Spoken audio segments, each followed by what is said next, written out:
He went out on a routine patrol on the coldest day of the year and stumbled upon an abandoned tent in the endless snow. But what he found inside shattered everything he thought he knew about what this park is really hiding. Subscribe and write in the comments where you're watching this video from. Winter had sealed Denali like a tomb.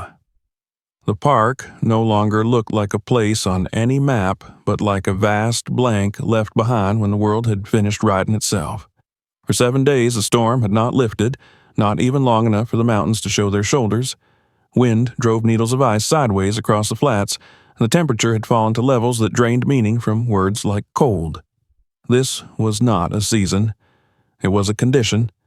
It crawled into steel, into plastic, into bone, and claimed everything that lingered too long. The Stampede Trail had been closed for nearly 2 months, its gate locked with a red tag that warned of fatal exposure and zero response time. Even the snowmobiles of the winter cruise no longer ran that deep. Too many whiteouts, too many dead batteries, too many radios that went silent. The last time the trail had been opened in January, a pair of contractors had taken 12 hours to reach a ranger outpost less than 20 miles from the road. They survived only because the wind buried them in snow that insulated their broken truck just enough to keep their blood from freezing. The report called it an anomaly. Lamar Hill called it a warning. He had been working the winter detail for almost 9 years, long enough to understand that Denali did not operate by exception. It operated by erasure. It erased landmarks. It erased plans. It erased people. You learned quickly not to argue with it. You learned to read the way drifts settled against the trunks of black spruce and how the ridgeline of a buried creek could still be traced by the way the wind bent the snow into a pale spine across the flats. Lamar had learned these things because once he had not known them, and the memory of that ignorance had nearly killed someone. The radio crackled in the patrol cabin just after dusk, the weak solar lamps above the desk flickering as the generator strained against the cold. The signal was faint, nothing like the clean emergency pings that usually cut through the static. It sounded more like the afterimage of a signal, a ghost of a transmission that had already decided not to be heard. Dispatch tried to repeat the coordinates twice. Both times the words dissolved into white noise. When Lamar asked them to try again, there was a pause that lasted just long enough for him to imagine the person on the other end checking the weather feed and the duty roster and deciding that this one could wait. Then the voice came back, apologetic, uncertain. They had a sensor anomaly near the Teklanica Basin. It was probably a misfire. Ice on the contact maybe. Those happened in these temperatures. They would flag it for daylight review. Lamar did not answer at first. He leaned back in his chair and let the cabin creak around him, the walls contracting as the cold tightened its grip. The Teklanica was not a tourist zone in winter. There were no scheduled patrols, no maintenance routes, no sanctioned traffic. If a beacon was transmitting from that sector, it meant one thing. Someone had been there who was not supposed to be. He told dispatch he was heading out. The response was immediate and predictable. They told him to wait, to follow protocol, to let the morning shift assess. He listened until the end, and then said he was going anyway. When the line went quiet, he stood and began to pack. The motions were automatic. Rope, flares, spare batteries wrapped in cloth and tucked inside the inner pockets of his parka so his body heat would keep them alive. He filled a thermos with something that tasted vaguely of coffee and poured another into a steel flask that had belonged to his father. He paused for a moment with the lid of his pack open, staring at the small photograph taped inside, the corners worn soft from years of handling. It was the only reminder he carried of the life he had abandoned when he came north, a life that had ended not with a clean break but with a slow series of erasures that mirrored the land outside his door. When he stepped onto the porch, the wind hit him like a wall. The cabin's floodlight carved a narrow cone through the snow, and beyond it there was nothing. He locked the door behind him and took 3 slow breaths through the scarf that covered his face. The air burned his lungs, sharp and metallic, but it steadied him. He had learned long ago that panic in this place was not loud. It was quiet. It was a sudden urge to hurry. The first mile of the Stampede Trail was marked only by the way the trees leaned away from the prevailing wind, their lower branches stripped bare by decades of abrasion. Lamar followed that lean, his boots finding purchase in snow that shifted and sighed under his weight. Every sound was swallowed almost as soon as it was made. Even the storm seemed distant, as if the world were holding its breath. After half an hour, the last of the familiar markers vanished, and the trail dissolved into open country. He checked his compass and adjusted his bearing, feeling the subtle change in the texture of the ground beneath the drifts. Somewhere to his left, the Teklanica lay frozen under meters of ice, its summer violence reduced to a rumor of dark water moving far below. He was thinking about that when he felt it for the first time, a faint reverberation that traveled up through the soles of his boots and into his knees, like the echo of a hammer strike in a deep tunnel. He stopped and waited. The wind pushed at his shoulders, urging him to keep moving, but he stood still until the cold began to claw through his layers. The vibration came again, almost imperceptible, a hollow sensation that had no place in solid ground. Lamar frowned and took a cautious step forward. The snow under his weight compressed with a sound that was not quite right, a muted whump that suggested space where there should have been none. He marked the spot on his GPS, though he knew the coordinates might be useless by morning, and forced himself to move on. The storm closed around him, erasing his tracks almost as soon as they were made, and the feeling of being watched settled into his spine. He had no name for it, only the certainty that Denali had not finished revealing itself yet. The vibration Lamar had felt beneath the snow followed him long after he left the faint hollow behind. It was not a sound he could hear with his ears, not in the way the wind roared or the branches cracked under the weight of ice. It was something he sensed through his body, a low, unsettled presence that made the land feel thinner, as though the park itself were a shell and not the massive, immutable thing it pretended to be. He walked with his head lowered against the gale, counting his steps and checking his compass at regular intervals, forcing himself not to hurry even when the storm seemed to be hurting him forward. It took nearly an hour before the first dark shape broke through the whiteness.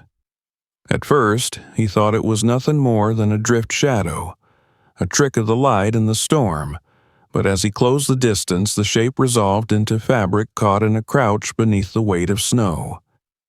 He slowed, pulse quickening despite the cold that tried to steal it, and approached from the upwind side the way he had been trained. The smell reached him before the details did, a faint chemical tang of nylon and fuel that did not belong in the empty winter basin. The camp sat on the edge of the Teklanica, or what passed for its edge in January. The river itself was invisible, buried under layers of ice and snow that made the surface look like a frozen plain, but Lamar could feel the void beneath it in the way the ground changed underfoot. The tent was half collapsed, its frame bent and its fly sheet shredded into long pale ribbons that snapped in the wind. To one side, 2 backpacks stood upright in the lee of a drift, their straps neatly buckled, as if their owners had intended to come back for them after a short errand. He knelt and brushed snow from the top of one pack, his gloves stiff with ice. There was no sign of scavengers, no tearing or dragging. The food was still inside, sealed and intact. The stove lay on its side near a shallow pit that might once have been a fire, though it had long since been smothered by the storm. Nothing about the arrangement made sense. Even the most careless winter hiker would not leave gear standing in the open like this, not in a place where the wind could erase it in minutes. Lamar moved to the tent and ducked under the sagging flap. The interior was a cave of frost, every surface filmed with ice crystals that glowed faintly in the reflected beam of his headlamp. He reached out and touched the wall, feeling the brittle stiffness of frozen fabric, and then he saw the cut. It ran in a rough diagonal from shoulder height down to the floor, the edges jagged and curled outward. He traced it with one finger and felt a chill that had nothing to do with temperature. The fabric had been sliced from the inside. He backed out slowly and circled the tent, looking for signs of a bear or a moose or any of the other explanations that might let him file this away as another tragic but ordinary accident. There were no tracks, no heavy prints crushed into the snow. He found a scrap of map wedged beneath a guy line, and its paper softened and blurred by moisture, and a headlamp that flickered once when he pressed the switch before dying completely. He called out, his voice swallowed as soon as it left his mouth, and waited. Nothing answered him but the wind. The ground beyond the tent bore the faintest impression of boots, a pattern so shallow it might have been imagined, leading away from the camp toward the river basin. He followed it on hands and knees, brushing snow aside with his forearms, trying to read the story in the faint depressions. 10 feet from the tent, the impressions ended abruptly. He scraped at the surface with his gloved fingers and felt the snow give way more easily than it should have, sinking a few inches with a dull, hollow sound that made his stomach tighten. He pressed his palm flat against the drift and closed his eyes. There it was again. The vibration, clearer this time, a subtle tremor that seemed to pulse up through the ice in a slow rhythm. The Teklanica was dead in winter. Its flow was a distant memory under meters of frozen silence. Yet, what he felt was not the settling of ice or the distant cracking of a glacier. It was something else, something that suggested depth where there should have been none. He forced himself to stand and shook the snow from his sleeves. The storm was worsening, the flakes thickening into a blinding curtain that reduced the world to a few shifting yards of gray. He needed to mark the site before he lost it. He drove 2 fluorescent flags into the drift at the edge of the camp and logged the coordinates, aware even as he did so that the markers might be buried or blown flat by morning. When he turned back toward the tent, his eye caught on a dark shape half hidden in the folds of torn fabric. It was a jacket, wedged between the collapsed poles, its hood crusted with ice. He tugged it free and checked the pockets by feel. His fingers closed around something hard and rectangular. He drew it out and held it up to the light, a small waterproof case the size of a deck of cards. Inside, protected by rubber seals, was a flash drive. For a long moment, he simply stood there, the storm tearing at him, the case warm against his palm in a way that felt wrong. This was not gear you left behind. This was not trash blown in from the road.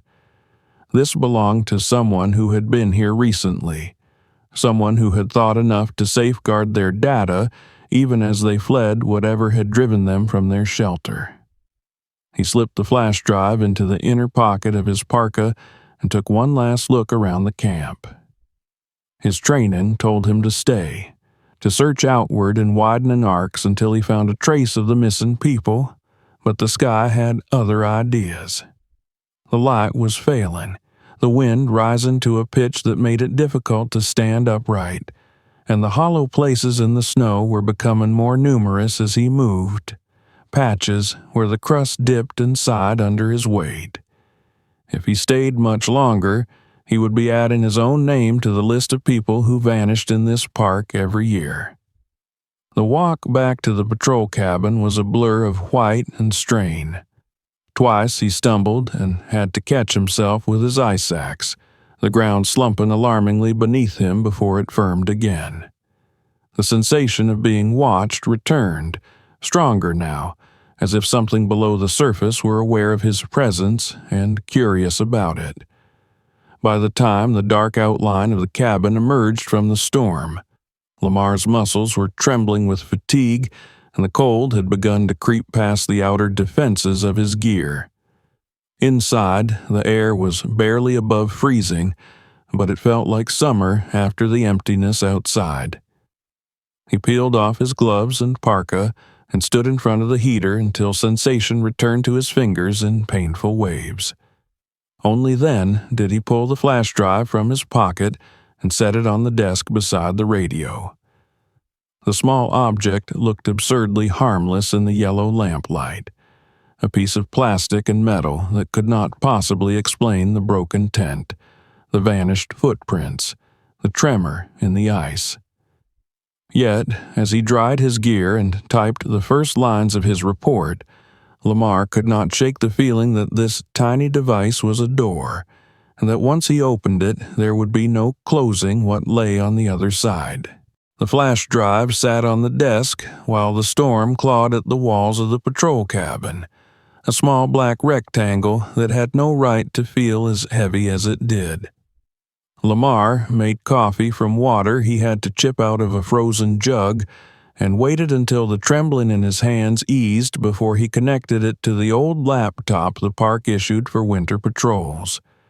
The machine protested with a grinding hum as it woke, its battery already losing the fight against the cold despite the heater roaring in the corner. Outside, the wind rose and fell like something breathing. The first file opened slowly, the screen filling with digital noise before the image stabilized. A young man's face appeared, pale from cold and exhaustion, but still carrying the careless confidence of someone who believed the world would eventually yield to him. He smiled at the camera and introduced himself, his voice cracking with excitement, explaining that he and two friends were finally on the Stampede Trail, chasing what he called the real Denali, not the tourist version fenced off by rules and warnings. Behind him, through the tent flap, Lamar recognized the gray blur of snow that had not yet become the wall of death it was now. The next videos were more practical, shot in the shaky first-person style of someone who had grown tired of talking to himself. They showed campsites, maps spread across gloved hands, the Teklonica and summer photographs held up to the lens as a promise of what lay beneath the ice. The hikers talked about an old forum post they had found, a scrap of rumor from someone who claimed to have fallen through the crust near the Ruth Glacier years ago and glimpsed something impossible under the ice.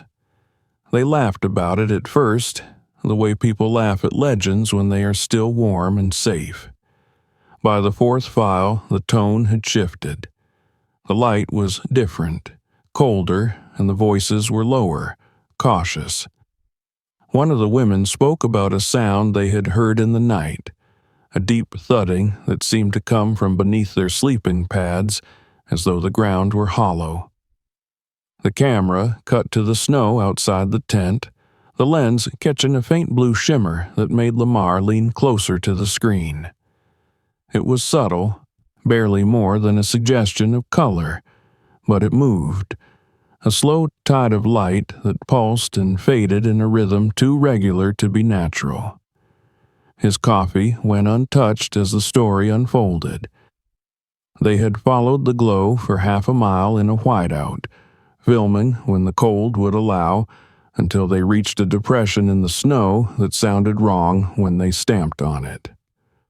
One of them had jabbed at the surface with a trekking pole, and the tip had vanished into nothing. The next clip showed the camera peering down into a narrow crack in the ice, the edges glistening wetly, the blue light swelling and receding like a heartbeat far below.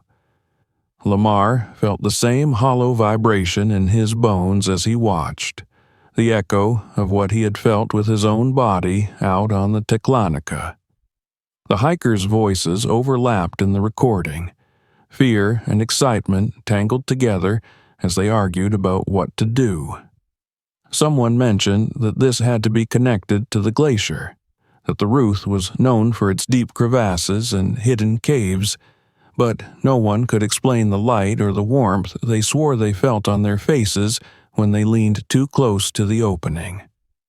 The last of the early videos showed them widening the crack with ice axes, working carefully, laughing too loudly to hide their nerves. Then the files jumped forward several hours. Night had fallen, and the camera was lit by headlamps that shook in unsteady hands. The blue light was brighter now, illuminating the underside of the ice in ghostly patterns that looked almost architectural, curved lines and angles that suggested something shaped, not eroded. They talked about metal. The lens slid across a patch of exposed surface far below, and Lamar froze the frame. It was blurred, but unmistakable, a straight edge catching the light in a way no stone ever would. Someone whispered that they had found bolts embedded in the ice, old ones, rusted but intact, and that there had to be a structure down there. Their breathing filled the microphone, loud and ragged, and the camera lurched as one of them slipped and was hauled back from the opening by a friend's grip on his pack. The final entries were hard to watch. The storm had come in hard and fast, burying their camp before they could break it down.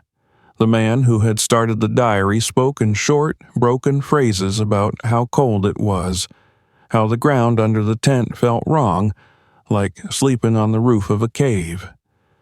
Then there was the cut in the fabric, filmed from the inside as a desperate act, the blade tearing a ragged exit as snow poured in and the blue glow flared brighter beneath their feet. The last clip ended with the camera tumbling through a blur of white and light, the sound of shouting swallowed by a deep, resonant hum. When the screen went dark, Lamar realized he had been holding his breath. He sat back and closed his eyes, letting the heater's dry air scrape his throat raw as he tried to impose order on what he had seen. The coordinates embedded in the files placed the hikers somewhere between the Teklanica and the lower reaches of the Ruth Glacier, in a sector of the park that had always been something of a blank on official maps. He pulled those maps from the cabinet under the desk, spreading them across the tabletop, and frowned. The area was marked with little more than contour lines and a notation that read simply "No winter access." It was not the first time he had seen such omissions. There were stories among the old hands about projects from the Cold War years, when Denali had been less a sanctuary than a laboratory, its isolation a shield for experiments no one wanted on the front page. Most of those tales ended with a shrug and a warning not to chase ghosts, but as Lamar overlaid the hiker's coordinates onto the paper, he felt a shiver that had nothing to do with temperature. The blank spot sat directly beneath a ridge he knew well, a stretch of ice that had always been prone to unexplained subsidence. He called dispatch and left a clipped message about the camp and the missing hikers, omitting nothing but the blue light and the bolts. The response was sympathetic and vague, promises of a team when the weather broke, suggestions that he should not attempt anything alone. He did not argue this time. He simply ended the call and began to gather his gear again. The storm had not eased, and he knew that every instinct in his training told him to wait. But the image of that light under the ice had burned itself into his mind, a promise of warmth and shelter in a world that was otherwise all teeth. He checked his watch, scrawled a note with his intended route and the coordinates he had pulled from the flash drive, and pinned it to the corkboard above the desk. If he did not come back, At least someone would know where to look. When he stepped back outside, the wind tried to tear the door from his hand, but he forced it shut and turned his face into the storm. The world beyond the porch light was already erasing itself, the trail he had broken earlier in the evening gone as if he had never been there. He adjusted his pack, set his compass, and began to walk toward the place on the map where nothing was supposed to be. The coordinates from the flash drive led Lamar away from the last faint memory of the Stampede Trail and into terrain that even in summer felt unfinished, as though the land itself had not yet decided what shape it wanted to hold. In winter, the difference was erased entirely. Everything was slope and drift and white noise, and the only way to tell one feature from another was to listen to how the snow answered your steps. Lamar moved slowly, planting his boots with deliberate care, letting his weight settle before committing to each stride. He had learned this rhythm the hard way, after a young biologist had once vanished beneath a cornice not far from here, the snow swallowing her so cleanly that they found her months later without a mark on the surface to show where she had gone. The storm followed him like a living thing, sometimes retreating just enough to offer a hint of horizon, sometimes pressing in so tightly that he had to stop and shield his eyes to keep from stumbling blind into space. He kept his head down and his compass close, aware that the difference between forward and sideways in this kind of whiteout could be the difference between walking home and walking forever. Every few minutes, he paused to test the ground with the haft of his axe, listening to the sound it made when it struck. Most of the time, it was a solid, dull thud that told him the snowpack was thick and uniform.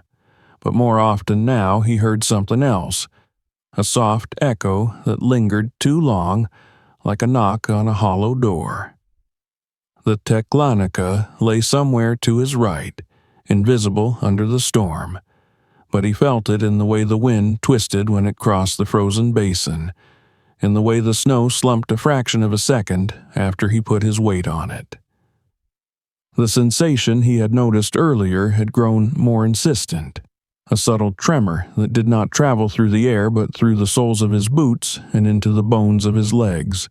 It was as though the earth beneath him were alive and breathing in a cadence that had nothing to do with weather or ice. He was thinking about that when the crust under his left foot gave way. It happened so suddenly that there was no time to flinch. One moment he was stepping forward, the next his leg plunged into nothingness, dropping to the knee before he could catch himself. The snow collapsed around the hole with a sound like tearing cloth, and cold air rushed up from below, sharp and wet against his skin. He threw himself forward on instinct, driving the spike of his axe into the firmer drift ahead of him and sprawling onto his stomach as the ground behind him continued to settle with a sickening sigh. For several seconds he lay there, heart hammering, breath fogging the inside of his goggles, afraid to move lest the hollow expand and take him with it. When he finally dared to look back, he saw that the hole was no more than a foot wide, its edges already softening as loose snow slid inward to fill it. He reached back with his axe and prodded the opening, watching as the tool vanished into darkness far deeper than the depth of the drift. There was no bottom within reach. The vibration was stronger here, undeniable now, a steady low hum that made the handle of the axe quiver in his grip. He lay there, listening to it, the storm muted for a moment by the sudden focus of fear, and felt the cold air rising from the gap like the breath of some buried animal. Slowly, carefully, he inched away from the hole until he was on solid ground again, then sat back on his heels and let the reality of it sink in. The hikers had not simply fallen through a crevasse. They had broken into a system of spaces large enough to swallow them whole. He marked the spot with a flare flag and logged the position, though he knew the flag might be gone within the hour. Then he forced himself to continue, angling toward the ridge indicated by the coordinates on his GPS. The terrain grew more uneven as he climbed, the snow thinning in places to reveal hard blue ice beneath. And it was there that he began to see the first signs of something that did not belong to nature. Rust-colored streaks marred the ice, too straight to be mineral stains, and once he knelt to brush snow from a protrusion only to find the curved edge of metal embedded in the glacier, its surface pitted but unmistakably manufactured. The wind faltered as he reached the lee of the ridge, the air suddenly still in a way that felt unnatural after hours of battering gusts. He followed the shelter of the slope, his breath loud in his ears until the ground dropped away in front of him. At first, he thought he was looking at another shallow depression, but as he edged closer, the shape resolved into a narrow fissure in the ice, its sides smoothed by melt water into a glossy chute that disappeared into blue shadow.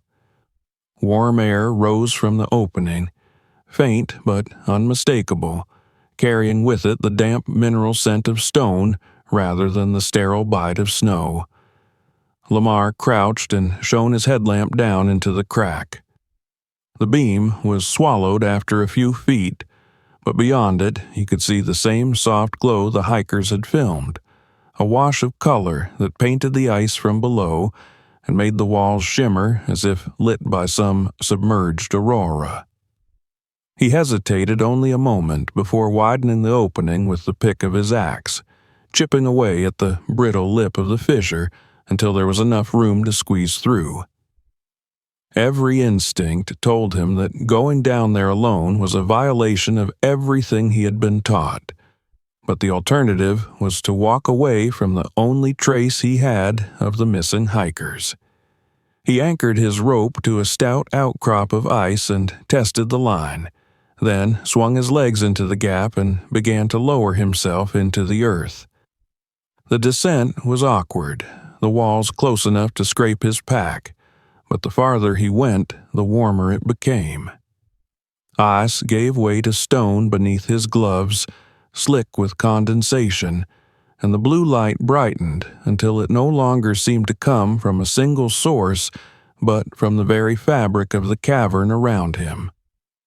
When his boots finally touched down on solid ground, he felt as though he had stepped into a different season, a place where winter was only a memory trapped above.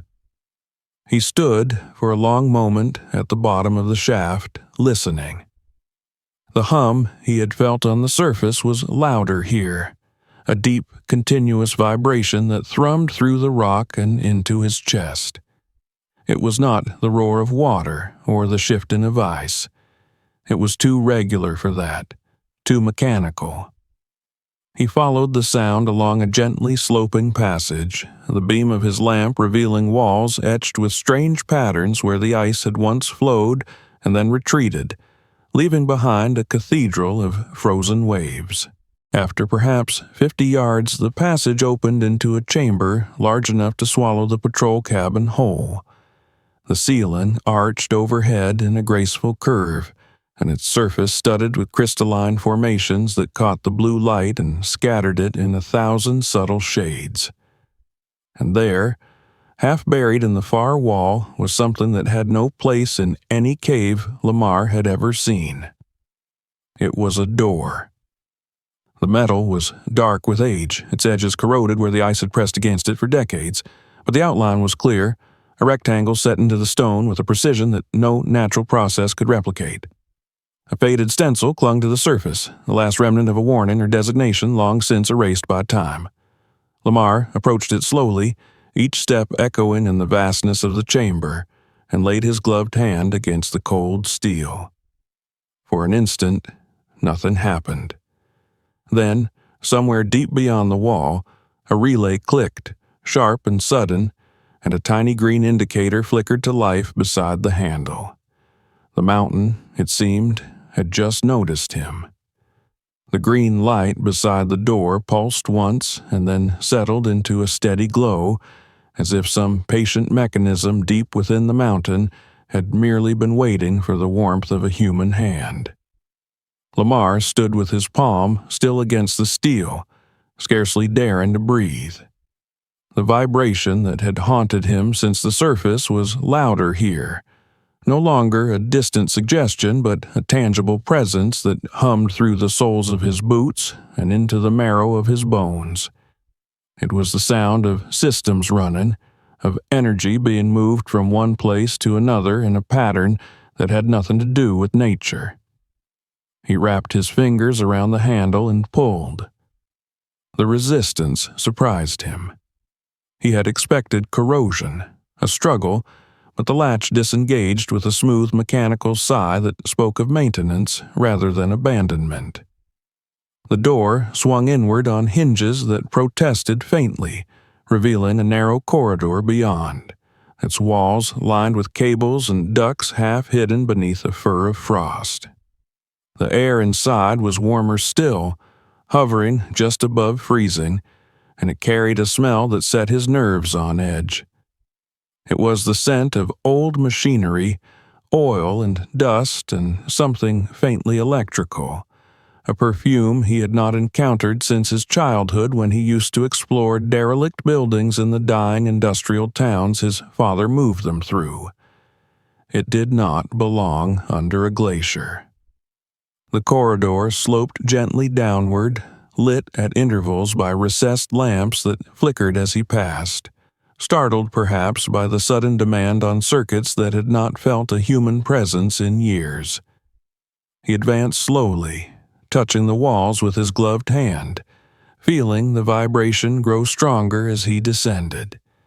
Every few yards he paused to listen, expecting at any moment to hear the groan of shifting ice or the thunder of collapse, but the structure around him held firm, its geometry too precise to be the product of chance. He emerged into a larger space that had once been a control room. Consoles lined the walls in a horseshoe pattern, their surfaces dulled by a film of condensation and frost. Some of the indicator lights were dark, but others glowed faintly, stubbornly alive, painting the room in a palette of tired greens and ambers.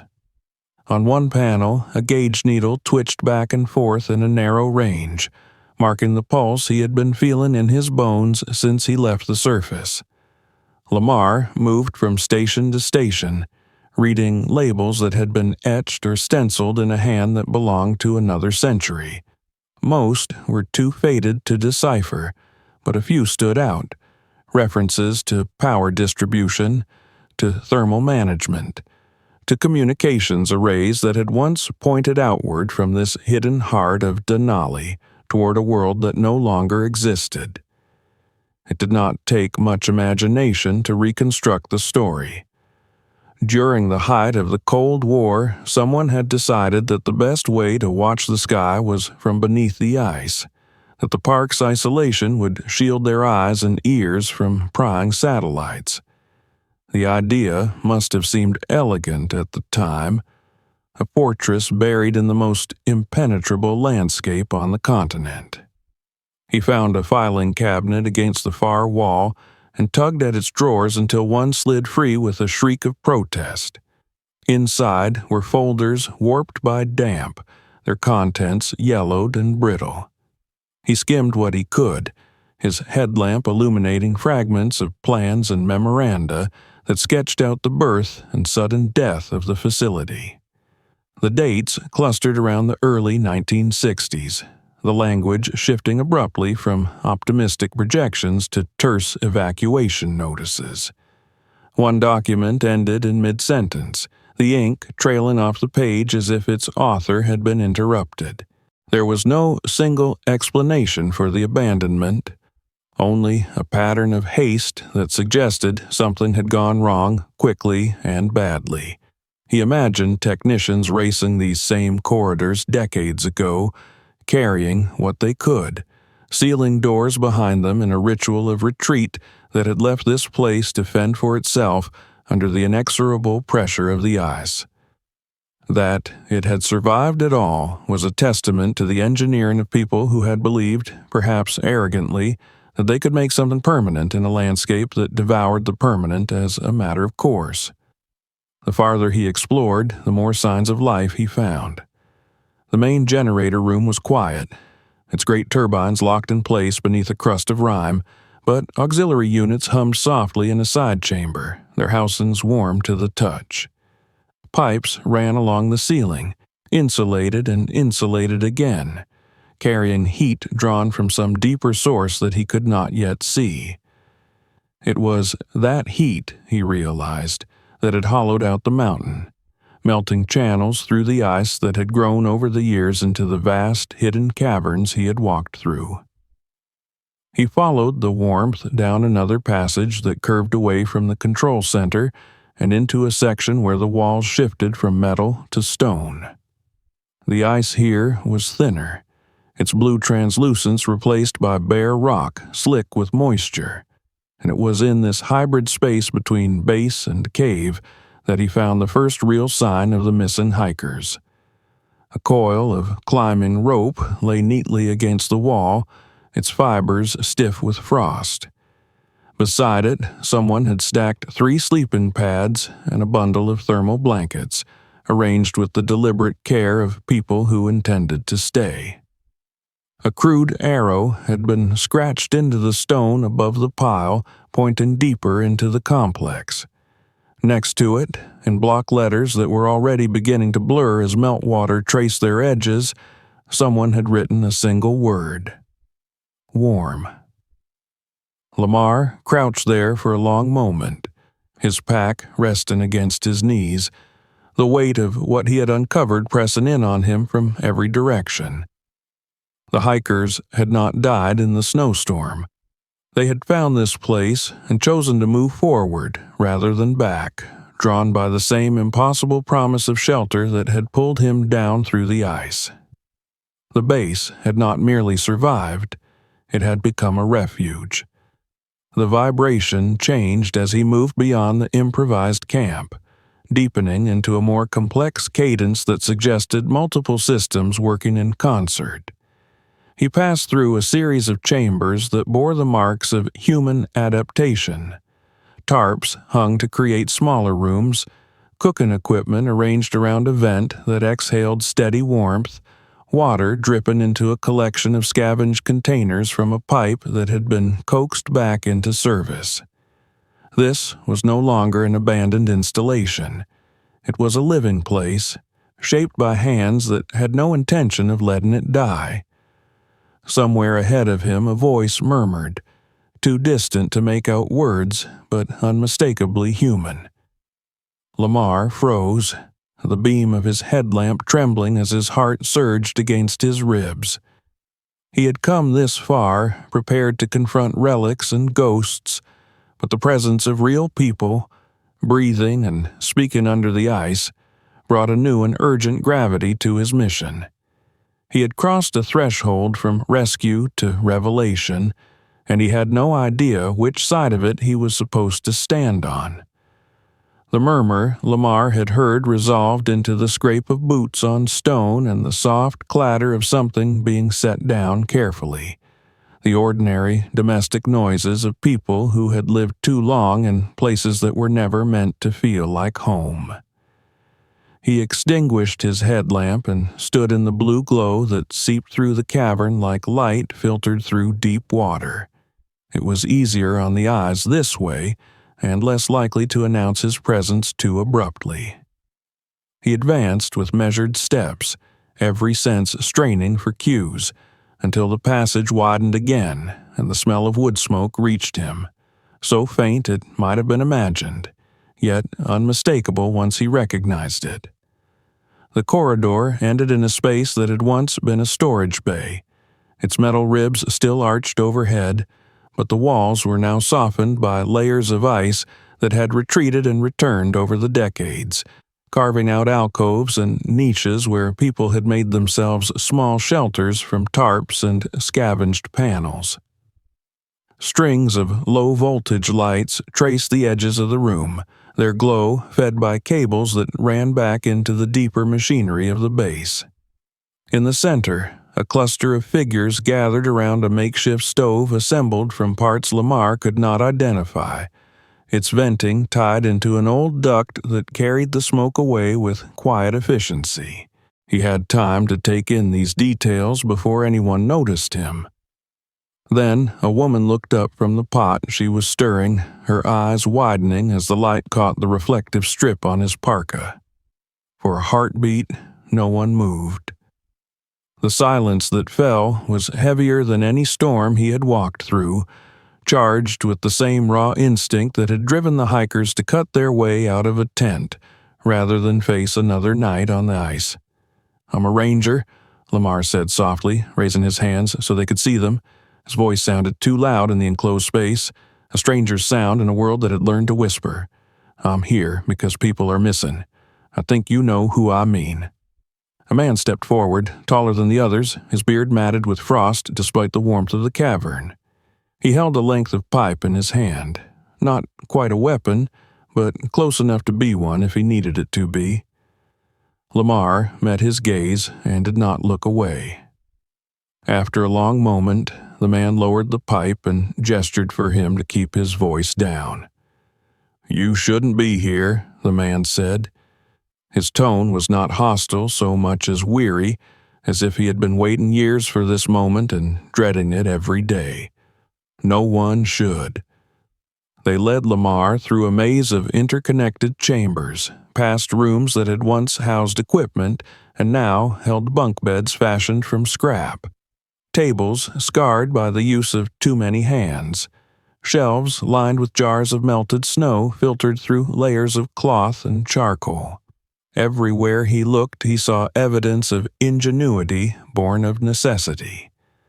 Old vents had been repurposed as greenhouses, their residual warmth coaxing pale shoots of greens from trays of soil hauled down from the surface in backpacks over countless dangerous trips.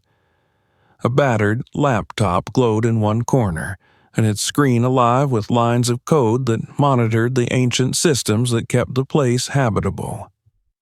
In a quieter alcove, a small group sat around a terminal that had been coaxed back to life.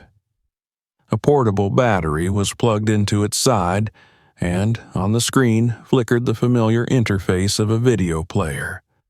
Lamar recognized the face that appeared there immediately, the same young man who had introduced himself on the flash drive with so much misplaced confidence. The image froze on his hollowed eyes and chapped lips, his expression caught between fear and resolve. "That's the last thing he recorded," the tall man said, "before he decided to stay." They watched the clip together in silence. The hiker spoke in a whisper, explaining that they had been rescued by people who lived under the ice, people who had nowhere else to go.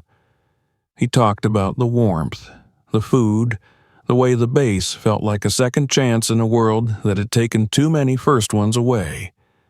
He ended by saying that they had been given a choice: to go back up and face whatever had driven them into the wilderness in the first place, or to remain where the mountain itself seemed willing to shelter them. He said he was staying. When the screen went dark, Lamar turned back to the group. Their faces were different ages and colors, their clothes a patchwork of brands and decades, but they all wore the same expression of guarded expectation. He understood then that this was not a temporary refuge, but a community, one that had grown slowly, accreting the lost and the desperate, like silt in a riverbed. They told him their story in fragments, each voice adding a piece to the whole. It had begun with a man who fell through a weak spot in the ice more than a decade earlier, breaking his leg and expecting to die in the dark. Instead, he had found warmth and the echo of machinery still beating in the heart of the mountain. He had crawled deeper, discovered the abandoned base, and survived long enough to heal.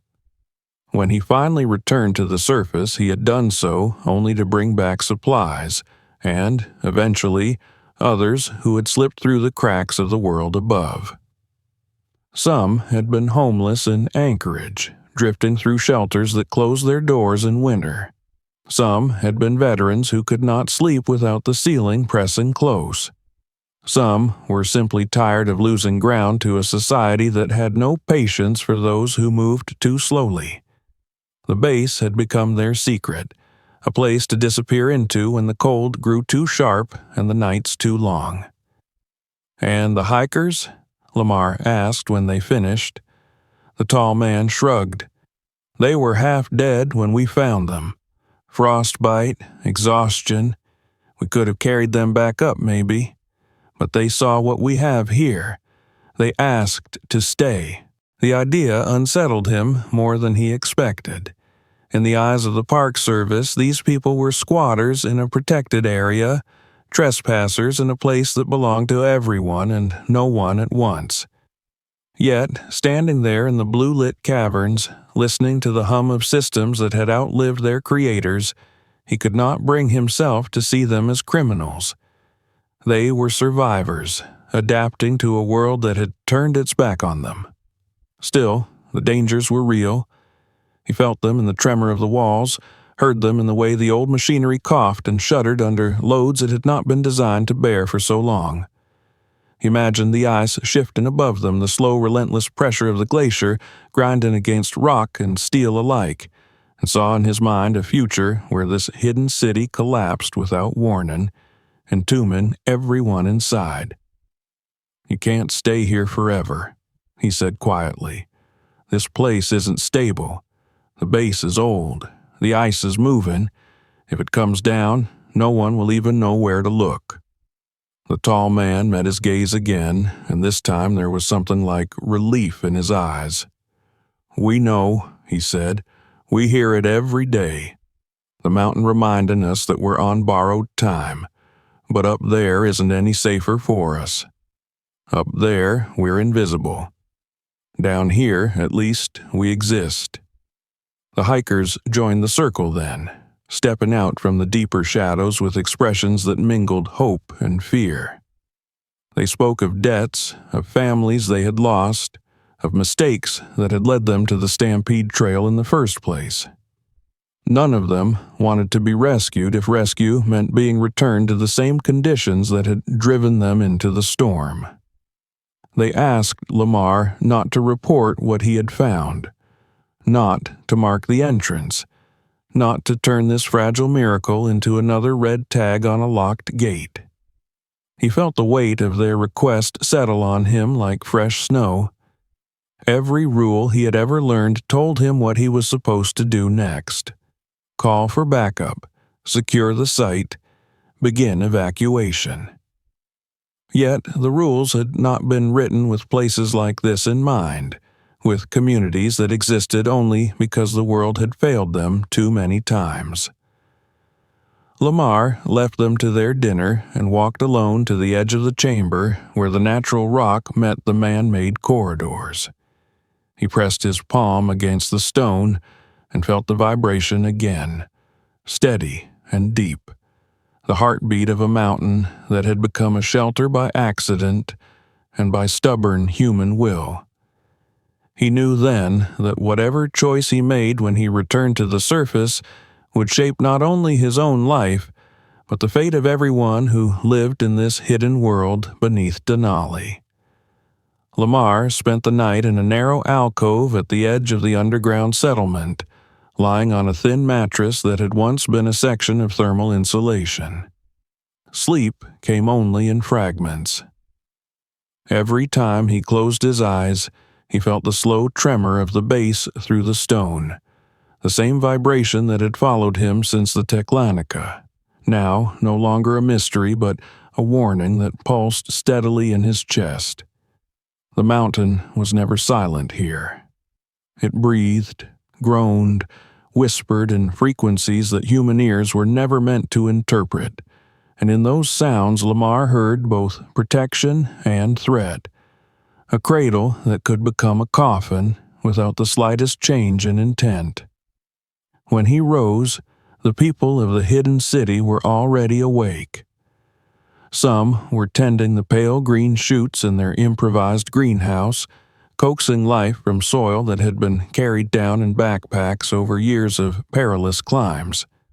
Others were clustered around the machinery bays, checking gauges, listening to the old systems with the practiced attention of those who knew that a single unnoticed failure could end everything. The hikers were among them now, no longer visitors but participants, their faces no less strained but altered by a cautious sense of belonging. The tall man who had first confronted Lamar found him near the junction where the base gave way to raw cavern. He introduced himself as Everett and spoke without preamble, his voice low so it would not carry through the tunnels. He said that the community had lived with the fear of discovery since the beginning, that every winter storm was both a shield and a threat, hiding them from the world while at the same time reminding them how thin the barrier was between survival and extinction. He said that Lamar's arrival changed everything, because now the secret was no longer just theirs. Lamar listened and said little. He walked the corridors with Everett and saw things he had missed the night before.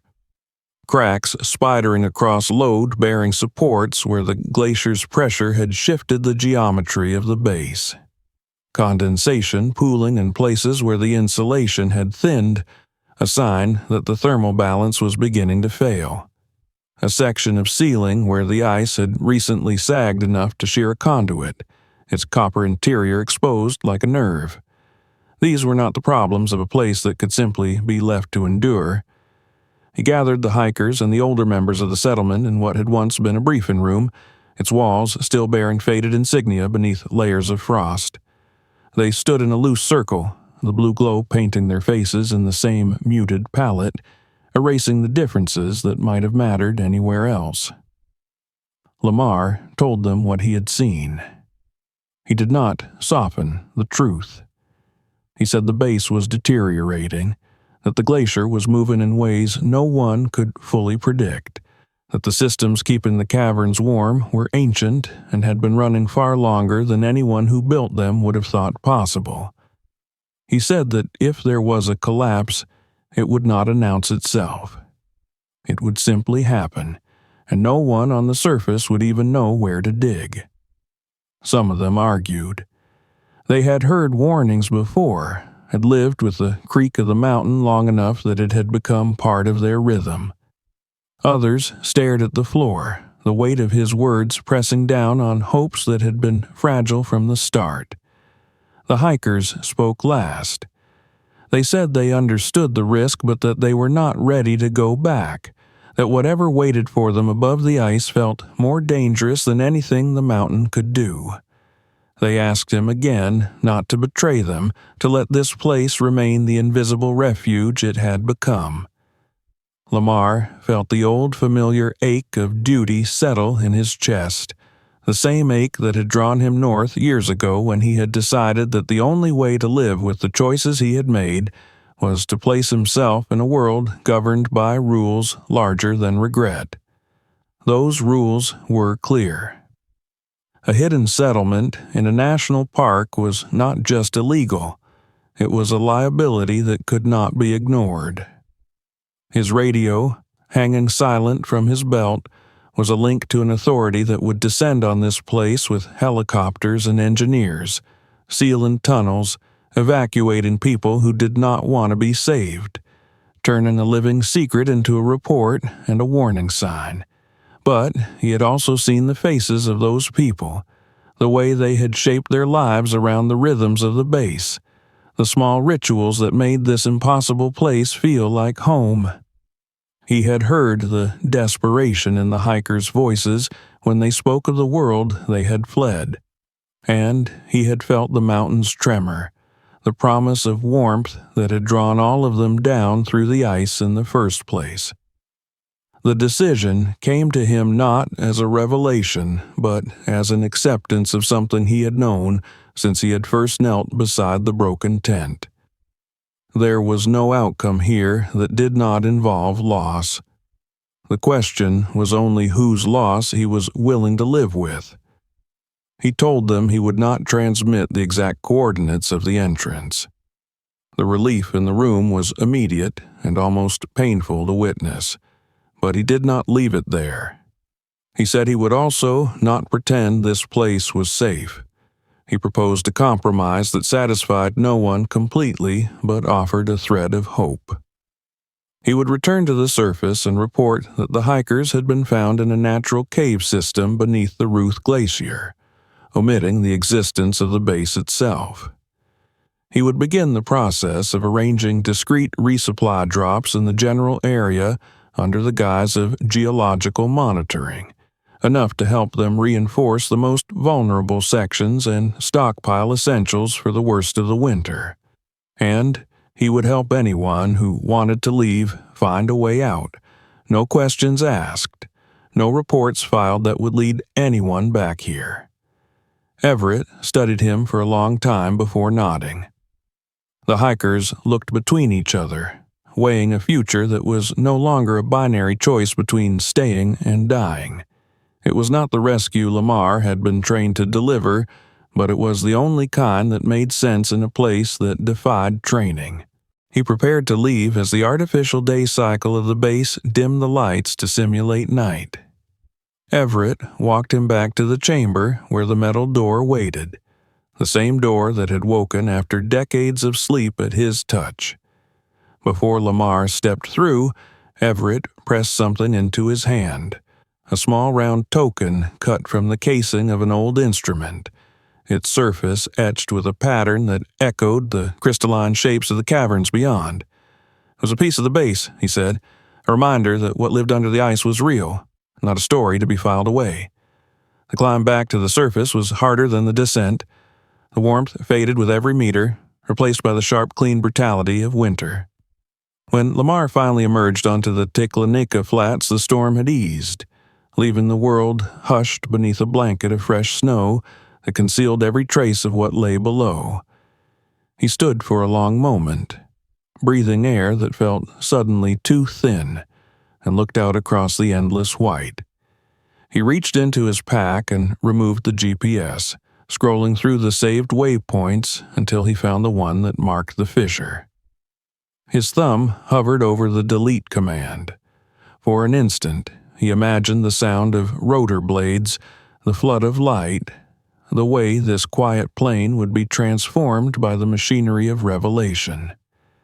Then he pressed the button and watched the coordinates vanish. The mountain did not react. It did not thank him or warn him or make any sign that it had registered his choice. It simply continued to breathe beneath the ice, a patient, hidden heart beating out a rhythm older than rules and stronger than fear.